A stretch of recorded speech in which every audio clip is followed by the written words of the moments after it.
Bismillahirrahmanirrahim. Assalamualaikum warahmatullahi wabarakatuh. Saya Muhammad Ibn Faizal akan membentangkan tajuk tentang jenis, pembahagian dan ciri hedonisme. Pengenalan. Mengikut istilah, hedonisme bererti pegangan atau pandangan hidup yang mementingkan keseronokan atau kesenangan hidup. Menurut Lawrence Bagus pula, hedonisme ialah konsep moral yang menyamakan kebaikan dengan kesenangan, manakala Mustafa Kamil Ayub menyatakan bahawa hedonisme ialah satu sistem nilai barat yang menilai kebaikan hanyalah semata-mata keseronokan, iaitu pleasure, yang sama dengan nilai moral mereka, iaitu kesenangan dan keberuntungan. Objektif utamanya ialah tentang keseronokan.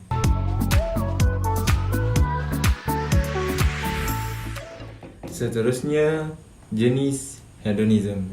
Hedonisme sendiri mempunyai 3 jenis seperti yang berikut, iaitu yang pertama, evolutive hedonism, iaitu dalam konsep hedonisme evolutif ini bermaksud bahawa keseronokan adalah perkara yang paling berharga, di mana kesakitan adalah perkara yang paling mengecewakan dan dianggap tidak layak untuk dialami.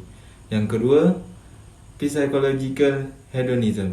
Dalam hal ini, ia berbeza dengan prinsip ideologi politik. Manusia mempunyai pilihan dalam hidup mereka, dan orang yang mempunyai ideologi hedonisme psikologi adalah seseorang yang menginginkan kesenangan, di mana dia menganggap bahawa manusia secara naluri memiliki sifat untuk menghindari kesakitan dan penderitaan.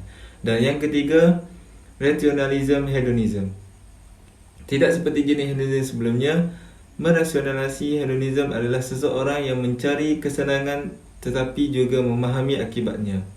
Itulah jenis hedonisme yang dapat disampaikan. Selain itu, hedonisme itu sendiri boleh disebabkan oleh pelbagai perkara. Banyak orang nampaknya tidak memahami apa yang menjadi penyebab tingkah laku hedonistik dalam masyarakat sekarang.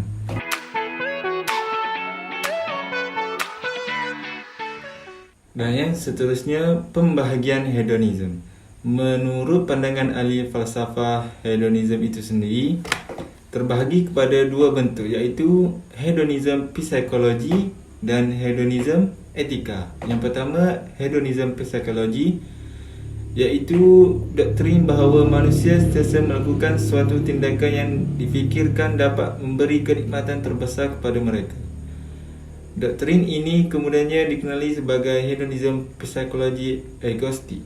Hedonisme psikologi beranggapan bahawa manusia secara fitrah sentiasa memilih suatu perkara yang difikirkan dapat memberikan lebih banyak kebahagiaan dan mengurangkan kesakitan kepada mereka. Dan yang kedua, hedonisme etika, iaitu maksudnya bahawa manusia seharusnya melakukan sesuatu tindakan yang dapat menghasilkan kenikmatan dan kebahagiaan terbesar kepada mereka. Hedonisme etika berpendapat bahawa manusia sepatutnya bertindak untuk mendapatkan kebahagiaan dan menghindari kesakitan. Dengan keadaan ini, mereka dapat memperoleh kehidupan yang terbaik.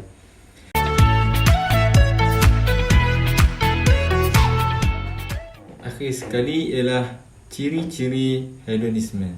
Yang dialami oleh setiap orang tentu berbeza, kerana jenis hedonisme juga berbeza. Tetapi secara umum, orang yang mempunyai hedonisme mempunyai beberapa ciri yang sama. Ciri-ciri hedonisme dalam masyarakat. Contohnya, yang pertama, mengetepikan atau tidak mempedulikan perasaan, kebahagiaan dan keadaan orang lain dalam memenuhi keinginan. Yang kedua, matlamat utama hedonisme adalah kesenangan peribadi. Yang ketiga, pergaulan bebas. Yang keempat, konsumatif, di mana pelaku hedonisme lebih mementingkan keinginan untuk mendapatkan sesuatu dan mengetepikan keperluan. Yang kelima, diskriminasi. Kebanyakan orang yang memahami hedonisme lebih suka rakan atau individu berdasarkan kekayaan atau sesuatu yang dapat memenuhi keinginan mereka. Dan yang keenam, sombong terhadap orang lain dan menganggap dirinya lebih baik.